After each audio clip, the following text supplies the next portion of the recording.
주님께서 여러분과 함께 성 루카가 전한 거룩한 복음입니다.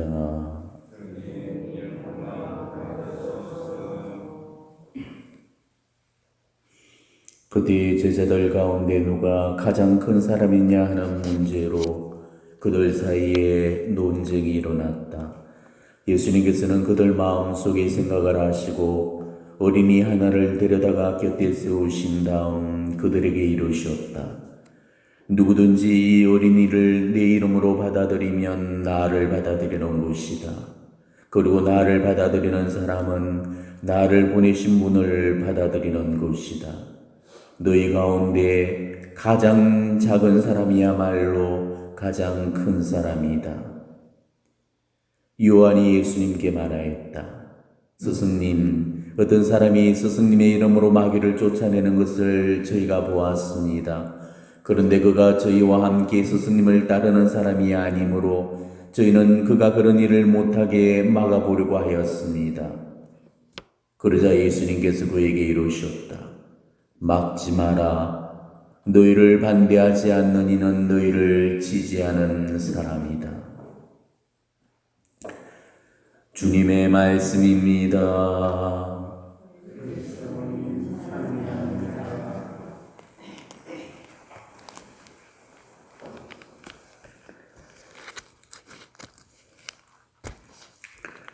오늘 복음은 예수님께서 제자들에게 섬김의 봉사직을 깨워주시는 그런 장면이 되겠습니다. 오늘 제자들은 누가 수요일이 가장 높으냐는 그런 문제로 언쟁을 벌이게 됩니다. 그런데 오늘 이 대목은 참 공교롭게도 제자들이 타불산 변모를 체험한 바로 그 직후에 있었던 일입니다. 타불산에서 제자들은 예수님의 엄청난 영광스러운 모습을 보게 되죠. 그들은 모세와 엘리야, 유대교의 가장 위대한 이 두 영웅과 함께 서 계시는 예수님의 크심을 본 이후로 더욱더 큰 욕심이 생겨났던 겁니다. 저 위대한 스승의 문화에서 서로 이인자가 되기를 그렇게 원했던 것입니다.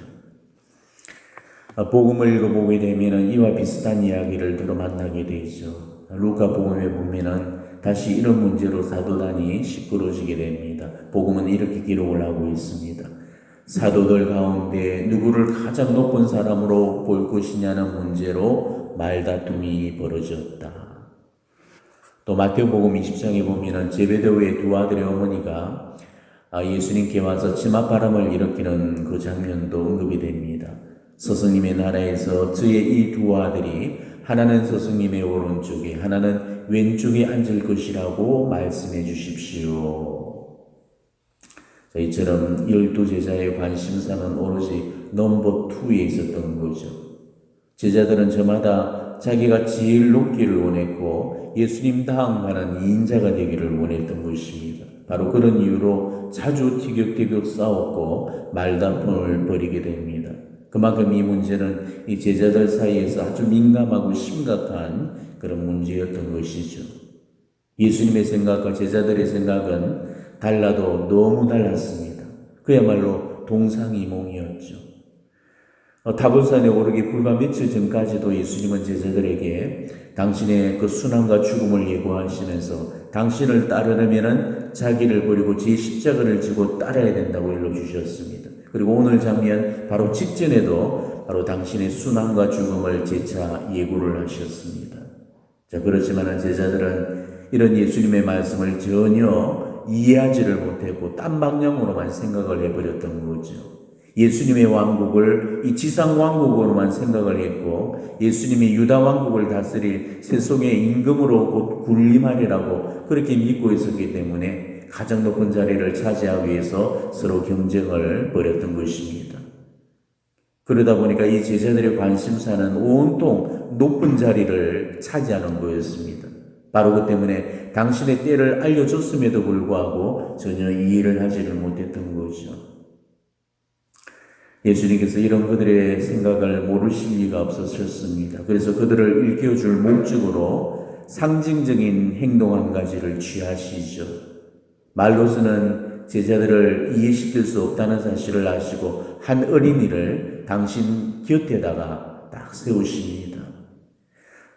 제자들이 그토록 욕심내고 넘봤던 바로 그 당신 옆자리에다가 이 꼬마 아이 하나를 딱 세우셨다는 것, 참 멋지지 않습니까? 바로 그 자리를 차지하기 위해서 그렇게 다투고 싸웠는데 바로 그 자리에다가 한 꼬마 아이를 세우셨던 겁니다. 말씀보다도 더 강력한 행동으로 당신의 의중을 드러내셨는데 더 이상 무슨 설명이 필요하겠습니까? 예수님 옆에 서 있던 이 천진난만하고 순진무구한 아이는 이미 그 제자들의 논쟁의 종지부를 찍는 결론이었습니다. 누가 예수님의 옆자리를 차지할 수 있는지에 관한 가장 명쾌한 해답을 내려주고 있었기 때문이죠. 우리 교회 전승에 의하면 이 어린이가 다름 아닌 훗날 그리스도를 위해서 순교한 안티오키아의 성 이냐시오라고 그렇게 전승상으로 전해지고 있습니다. 아무튼 예수님은 제자들에게 이런 어린이를 받아들이라고 하시면서 그게 곧 당신을 받아들이는 거라고 말씀하셨습니다. 여기서 어린이는 액면 그대로의 그런 어린이도 되어지겠지만은 예수님 의중 중에는 사회적인 약자까지 그 속에 포함을 시키고 있는 것입니다. 이 어린이라는 이 존재는 누군가의 보살핌과 보호를 절대적으로 필요로 하는 존재죠. 그러니까 어린이처럼 세상에서 소외받고 버림받는 사람들, 아무도 보살펴주지 않아서 방치되고 있는 사람들, 도와주지 않으면 공경에 빠질 그런 위험에 처한 사람들, 이런 사람들을 받아들여 달라는 것입니다. 우리는 어떻습니까? 돈 많은 사람, 또 신분이 높은 사람과는 어울리려고 하지만은 가난하고 무식하고 힘없고 빽없는 그런 사람한테는 우리가 관심조차 기울이지 않고 어울리려고 하지도 않잖아요. 하지만 예수님의 옆자리는 이런 하찮고 보잘것없는 사람들의 차지입니다. 돈 많고 신분 높은 사람들이 차지하는 것이 아니고 힘없고 가난한 사람들이 예수님의 옆자리를 차지하는 것입니다. 우리가 정말 예수님의 옆자리를 욕심내고 싶다면 우리 역시도 정말 가난하면서도 나보다도 더 가난한 사람들을 돌봐주고 정말 힘이 없으면서도 나보다도 힘없는 사람들을 보살펴줘야 되는 것입니다. 수많은 성인 성녀들이 하나같이 이렇게 사셨지만은 특히나 아시시의 프란치스코의 삶이나 혹은 마드데레사의 그런 삶을 우리가 묵상을 해본다면은 참된 제자의 삶이 어때야 되는지를 우리는 알 수 있을 겁니다. 자기 소유를 다 버렸던 그 철저한 가난과 측면 속에서 더욱더 가난해져서 나보다도 가난한 이웃을 위해서 헌신하는 것, 이게 바로 예수님의 옆자리를 차지하는 그런 비결이라는 것입니다. 지금 성인들은 천국에서 제자들이 그토록 욕심냈던 그 예수님의 옆자리를 차지하고 계실 겁니다. 우리도 바로 그 자리를 욕심내면서 살아가야 되는 것입니다. 예수님은 최후의 심판 비유 말씀에서 이 사실을 명확하게 확인시켜 주셨죠. 너희가 네 형제들인 이 가장 작은 이들 가운데 한 사람에게 해준 것이 바로 나에게 해준 것이다. 너희가 이 가장 작은 이들 가운데서 한 사람에게 해주지 않은 것이 바로 나에게 해주지 않은 것이다. 이렇게 말씀하셨습니다. 예수님은 많은 사람들에게 뭔가를 해주라고 그렇게 요구하지 않으십니다. 단지 어린이 하나를 받아들여 달라는 것이죠. 즉 작은 이들 가운데 한 사람을 돌봐주라고 하셨습니다. 우리 역시도 예수님의 길을 따르는 제자로서 이 세상에 등한시 여기고 있는 사람들을 섬기고 그런 사람들을 돕고 사랑하는데 정말 우리 삶이 바쳐져야 되는 것입니다. 그게 예수님의 삶이셨고 예수님이 우리에게 원하시는 그런 삶입니다. 내가 진정으로 낮은 사람들을 섬기기 위해서는 나부터가 낮아지려는 자세가 필요한 것입니다. 남의 발을 씻어주려면 내 무릎부터 꿇어야 합니다. 남의 신발끈을 고침해 주려면 내 허리부터 숙여져야 되는 것이죠. 그러니까 섬기는 삶에는 반드시 낮은 자세가 요구가 되는 것입니다. 낮아지지 않고서는 절대 남을 섬길 수가 없는 것입니다. 오늘 이 제자들의 모습을 한번 보십시오. 가관 중에서도 이런 가관이 없고 꼴값 중에서도 지금 이런 꼴값이 없는 겁니다. 오늘 제자들의 모습 속에는 순종과 겸손의 자세라고는 전혀 찾아볼 수가 없었죠. 그런데 더욱더 가관인 것은 오늘 이 사도 요한의 말이었습니다. 방금 어린이까지 세워가지고 그런 가르침을 주셨는데도 요한은 엉뚱한 얘기를 꺼내놓았죠. 예수님의 이름으로 마귀를 쫓아내려던 그 사람을 자신이 막으려고 했다고 의기양양하게 말씀을 드렸습니다. 자, 그런데 여기서 요한이 왜 갑자기 화제를 바꿔서 이런 말을 했을까? 우리가 오늘 복음 앞에 나오는 그 대목을 알면 이해가 가게 됩니다. 요한은 정체불명의 어떤 낯선 사람이 마귀를 쫓아낸 사실에 아주 흥분되어 있었습니다. 그 때문에 요한의 귀에는 오늘 예수님의 말씀이 전혀 들릴 리가 없었죠. 요한은 온통 그 정신이 낯선 남자에게 꽂혀 있었던 겁니다. 오늘 복음의 바로 그 앞 대목에 나오는 장면을 보면은 타bor산에서 하룻밤을 지내고 그 다음날 산에서 내려왔을 때 군중 속에 어떤 사람이 예수님께 마귀 들린 외아들을 살려달라면서 울부짖게 되죠. 이때 그 사람 말이 제자들한테 부탁을 했지만은 제자들은 마귀를 쫓아내지 못하더라는 거였습니다. 그리고 그 이후에 예수님은 그 아이한테서 마귀를 쫓아내 주었습니다. 그런데 이때 제자들은 이미 자존심에 금이 가버렸죠. 그런데 우연히 낯선 어떤 사람이 예수님의 이름으로 마귀를 쫓아내는 모습을 보게 된 겁니다. 그 사람이 누군지는 모르겠지만은 제자단에 소속된 일원도 아니었고 예수님을 따르던 무리도 아니었습니다. 그래서 요한은 이 사람을 경쟁자로 간주를 해서 예수님의 이름으로 부말을 하는 행위를 막아버렸던 겁니다. 오늘 요한이 취했던 행동은 절대로 해서는 안 될 행동이었죠. 그거는 특권의식과 권위주의에서 비롯된 교만이었습니다.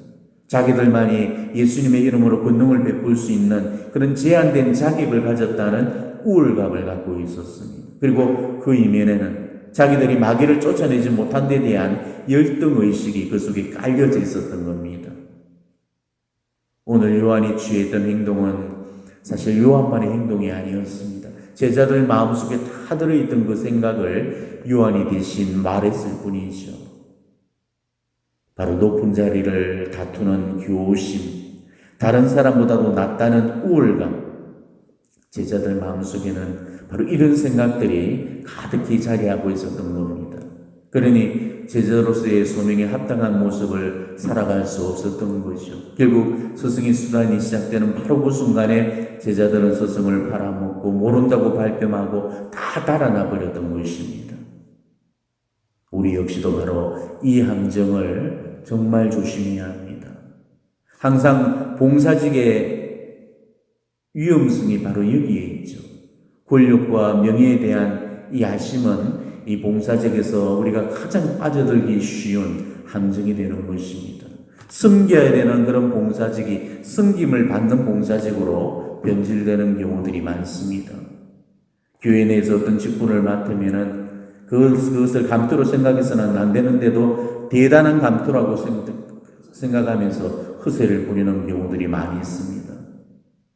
봉사직에 불림받은 사람들은 하나님께서 섬기라고 이 봉사직에 불러주셨다는 그런 소명의식을 갖고 겸손하게 임해야 되는 것입니다. 우리는 겸손에 의해서 얻어지는 명예를 구해야지 야망에 의해서 얻어지는 명예를 구하려고 해서는 안 되는 것이죠. 섬김을 받기 위해서가 아니고 섬김을 위해서 불림을 받았다는 사실을 우리는 단 한순간도 잊어버려서는 안 되는 것입니다. 진정으로 높아지려는 사람은 자신의 높이부터 높이려고 해서는 절대 안 되는 것입니다. 하나님을 높여드리고 이웃을 높여주는 바로 그 모습에서 내 높이가 높아지는 것입니다.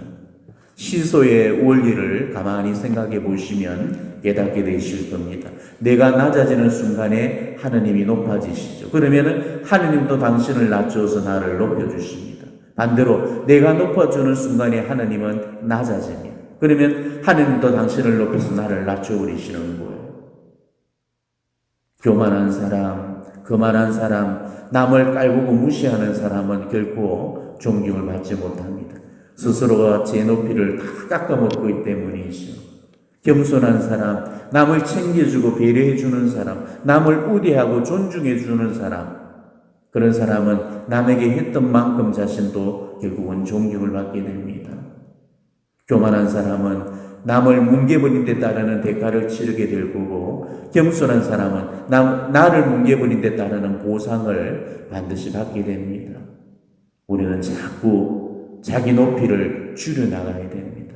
자기 무게를 줄이고 자기 크기를 줄여야 합니다. 그래서 세례자 요한처럼 그분은 점점 커지셔야 되고 나는 점점 작아져야 되는 거죠.